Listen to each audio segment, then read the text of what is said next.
Velamal Bodhi Campus in 40 days NEET crash course. Call 7092501111.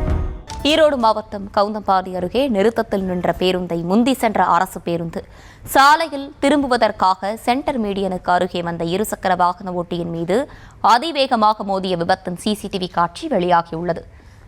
மேலும் விவரங்களோடு இணைகிறார் நம்முடைய செய்தியாளர் மகேஸ்வரன். மகேஸ்வரன், வணக்கம். விரிவான விவரங்கள். வணக்கம் அர்ஷினி. ஈரோடு மாவட்டம் கவுந்தப்பாடி அருகே உள்ள ஐயம்பாளையம் பகுதியைச் சேர்ந்தவர் வீரப்பன், கூலி தொழிலாளி. இந்நிலையில் இன்று காலை வீரப்பன் கூலி வேலைக்கு செல்வதற்காக தனது இருசக்கர வாகனத்தில் சென்றபோது ஐயம்பாளையம் பிரிவு பகுதியில் சத்தி ஈரோடு சாலையை கடக்க முயன்ற போது பேருந்து நிறுத்தத்தில் அரசு பேருந்து ஒன்று பயணிகளை இறக்கி விட்டுக் கொண்டிருந்தது. இதனால் சாலையை கடந்து விடலாம் என வீரப்பன் தனது இருசக்கர வாகனத்தில் சாலையை கடக்க முயன்ற போது சத்தியமங்கலத்திலிருந்து சுமார் 50 பயணிகளுடன் ஈரோடு நோக்கி வேகமாக வந்த அரசு பேருந்து எதிர்பாராத விதமாக வீரப்பனின் இருசக்கர வாகனத்தின் மீது மோதியதில் வீரப்பன் தூக்கி வீசப்பட்டு படுகாயமடைந்தார்.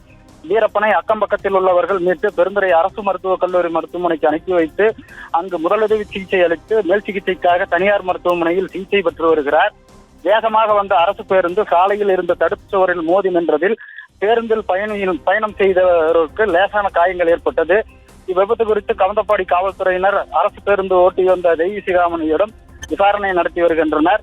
இதில் அரசு பேருந்து இருசக்கர வாகனத்தில் மோதிய விபத்து குறித்த சிசிடிவி காட்சிகள் வெளியாகி தற்போது பரபரப்பை ஏற்படுத்தியுள்ளது. அர்ச்சனி,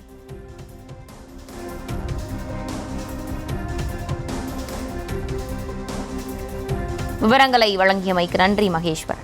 Velamal Bodhi Campus in 40 days NEET crash course. Call 7092501111.